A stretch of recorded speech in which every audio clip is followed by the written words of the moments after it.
அன்புக்குரிய சொந்தங்கள் அனைவருக்கும் சந்தோஷமான வணக்கம். மற்றும் ஒரு காணொலியில் உங்கள் எல்லாரையுமே சந்திக்க வந்தாச்சு.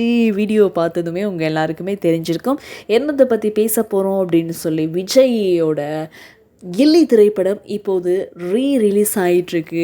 அதை எல்லாருமே போயிட்டு பார்த்துட்ருக்காங்க. அந்த படத்தை பார்க்க போகிறோம் அப்படிங்கிறத தாண்டி அந்த திரைப்படத்தை கொண்டாட போகிறோம் அப்படிங்கிற அளவுக்கு ரசிகர்கள்லாம் போய் குடும்பமாக கில்லி திரைப்படத்தை பார்த்துட்ருக்காங்க அப்படின்னு சொல்லலாம். தமிழகம் தாண்டி கேரளா, மலேசியா உட்பட உலகெங்கிலும் கிட்டத்தட்ட 600 திரையரங்குகளில் மீண்டும் கில்லி திரைப்படம் ரிலீஸ் செய்யப்பட்டிருக்கிறது அப்படிங்கிறதையும் நம்ம எல்லாருக்குமே தெரியும். அந்த வகையில் வசூல் ரீதியாக முதல் நாள் ஒரு புது படத்தை எடுத்தால் கூட இப்படி வசூலில் வராது அப்படிங்கிற அளவுக்கு 7 கோடி ரூபாய் இந்திய மதிப்பில் வசூல் செய்யப்பட்டிருக்கிறது. இப்போ வரைக்கும் 20 கோடியை தாண்டி கில்லி திரைப்படம் வசூல் ரீதியான ஒரு சாதனையை படைத்து கொண்டிருக்கிறது அப்படின்னு தான் சொல்லணும். காலம் கடந்தாலும் விஜய் எப்போதுமே வசூல் ராஜா அப்படிங்கிறத நினைவுபடுத்தக்கூடிய வகையில் கில்லி திரைப்படத்தோட வசூல் அமைஞ்சிருக்கு அப்படின்னு தான் சொல்லணும். 20 வருடங்கள் கழித்து மீண்டும் அதே விஜய், அதே எங்களுடைய திரிசா, அதே மாதிரி பிரகாஷ் ராஜ் இவங்களுடைய நடிப்பை பார்த்து எல்லாருமே ரசிச்சுட்டு இருக்காங்க அப்படின்னு தான் சொல்லணும். அவருடைய அந்த இயல்பான நடிப்பு, நகைச்சுவை, அதே மாதிரி அந்த படத்தில் வரக்கூடிய நகைச்சுவை எல்லாமே ரசிக்கும்படி இருக்கும் அப்படிங்கிறது நமக்கு எல்லாருக்குமே தெரியும். அந்த வகையில் குடும்பமாக போய் விஜயினுடைய ரசிகர்கள் இந்த திரைப்படத்தை பார்த்துட்ருக்க இந்த நேரத்தில் அஜித் ரசிகர்கள் நாங்கள் மட்டும் சும்மாவா அப்படிங்கிற மாதிரி மங்காத்தா திரைப்படத்தை ரிலீஸ் பண்ணணும் அப்படிங்கிற மாதிரி சொல்லிட்டு இருக்காங்களாம். உங்கள் எல்லாருக்குமே தெரியும், மே மாதம் 1ஆம் தேதி தொழிலாளர் தினத்தை தாண்டி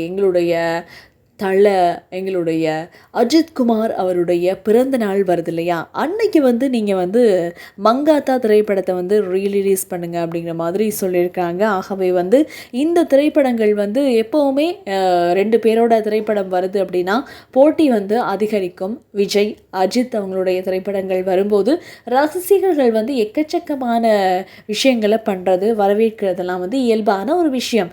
இந்த நேரத்தில் கில்லி திரைப்படத்துக்கு எதிராக மங்காத்தாவை வெளியிடுங்க அப்படின்னு சொல்கிறதுல எந்த நியாயம் இருக்குது அப்படின்னு சொல்லி தெரியல. இருந்தாலும் கூட மங்காத்தாவும் 2011ஆம் ஆண்டு வெளியாகி சூப்பர் டூப்பர் அஜித்குமாருக்கு ஒரு பெரிய சக்ஸஸான திரைப்படம் அப்படின்னு சொன்னால் மங்காத்தா திரைப்படத்தை நம்ம சொல்லியே ஆகணும். ஆகவே மங்காத்தா, கில்லி இந்த 2 திரைப்படங்களும் திரையரங்குகளில் ரிலீஸ் ஆகி எந்த திரைப்படத்துக்கு அதிகமான வசூல் கிடைக்க போகுது அப்படிங்கிறத நம்ம பொறுத்து இருந்து தான் பார்க்கணும். இருந்தாலும் கூட இப்போ வரைக்கும் இந்த கில்லி திரைப்படத்தோட வசூல் ரொம்ப ரொம்ப சூப்பராக போயிட்டுருக்கு அப்படின்னு சொல்லியிருக்கிறாங்க திரையரங்குகளில் இருக்கக்கூடியவங்க. ஒக்டு அப்படிங்கிற ஒரு தெலுங்கு திரைப்படத்தை தான் தமிழில் ரீமேக் செய்திருந்தாங்க. கில்லியா குறிப்பாக இதில் இருக்கக்கூடிய எல்லா காட்சிகளுமே ரொம்ப ரொம்ப சூப்பராக இருக்கும். ஆகவே நிறைய பேர் போய் திரும்பியும் கில்லி திரைப்படத்தை பாருங்கள், அவங்களுக்கு சப்போர்ட் பண்ணுங்கள். அதே மாதிரி விஜய் ரசிகர்கள் எல்லாருமே எல்லா படத்தையும் கொண்டாடுங்க அப்படின்னு சொல்லலாம். புதுசாக சொல்லப்போனால் நிறைய திரைப்படங்கள் ரிலீஸ் ஆகிருக்கு. உன்னை தாண்டி வருவாயா சக்ஸஸான ஒரு திரைப்படம், அதுவும் கூட ரிலீஸ் ஆகிருந்தது. அதே மாதிரி படையப்பா ரிலீஸ் ஆகிருந்தது. இதே மாதிரி எக்கச்சக்கமான திரைப்படங்கள் புதுசாக வாரதை தாண்டி பழைய படத்தையும் நம்ம கொண்டாடுவோம் அப்படிங்கிற அளவு தான் இதை பண்ணிகிட்ருக்காங்க. இதே மாதிரி இன்னும் நிறைய காணொளிகள் எங்களுடைய யூடியூப் சேனலில் வர்றதுக்கு காத்துட்ருக்கு. அந்த வீடியோஸ் எல்லாத்துமே உங்களுடைய மொபைல் ஃபோனுக்கு சேரணும் அப்படின்னா மறக்காமல் சப்ஸ்கிரைப் பண்ணுங்கள், பெல் ஐக்கனை கிளிக் பண்ணுங்கள். மீண்டும் ஒரு காணொளியில் உங்கள் எல்லாரையுமே சந்திக்க வாரன். அது வரைக்கும் நன்றிகளுடன் விடைபெறுவது உங்கள் பிருந்தா ராஜகோபாலன். வணக்கம் மக்களே. தொடர்ந்தும் எங்களுடைய சேனலுக்கு நீங்கள் சப்போர்ட் பண்ணிகிட்டே இருங்க.